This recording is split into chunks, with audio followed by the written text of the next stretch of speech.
What is up, YouTube? What is up, Jet Nation? Sean back on another episode of the JETS Jets Show. Happy to be back with you guys. Before we get started on today's episode, if you like the content, like, subscribe, hit that notification bell so you can get updates on when I post my next videos. Happy to be back with you guys, and today I want to talk about Mark Sanchez, former Jet quarterback, analyst for ESPN.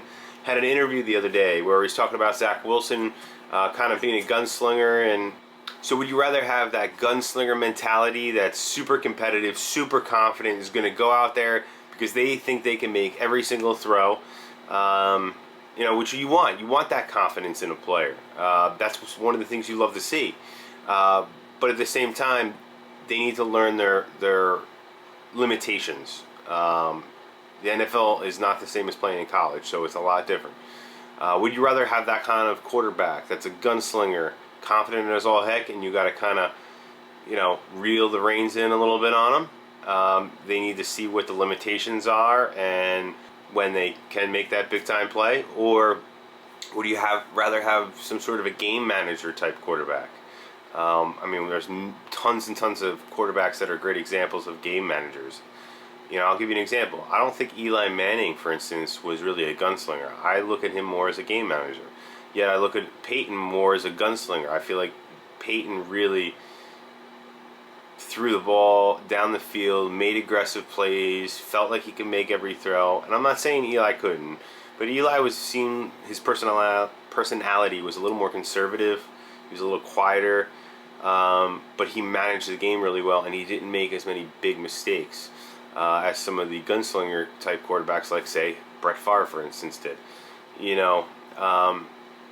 It's a really interesting debate, and I definitely think I'd rather have the guy that is the gunslinger and have the right coaching staff in place and mentorship in place to kind of help him learn the system and learn what the limitations are, not just of himself, but the limitations that his players have, his wide receivers have, and things like that. You might not throw a 50-50 ball up in the air to a Braxton Berrios. He's not very tall, for instance. That's a good, that's just an example. A guy like a Denzel Mims, different story. You may not want to throw, a wide receiver screen to Denzel Mims or something like that. That's the play you may want to run with Braxton Berrios. That's a really basic example, guys, but I think you get what the point I'm trying to make is, learning limitations of his, not just himself, but the team he has surrounding him as well.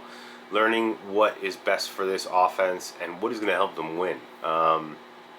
So I definitely go with the gunslinger mentality. I think it's much more conducive to winning in the NFL nowadays, especially, maybe 20, 25 years ago, a game manager type of quarterback that could make the throws, but was much more, much more conservative as a player.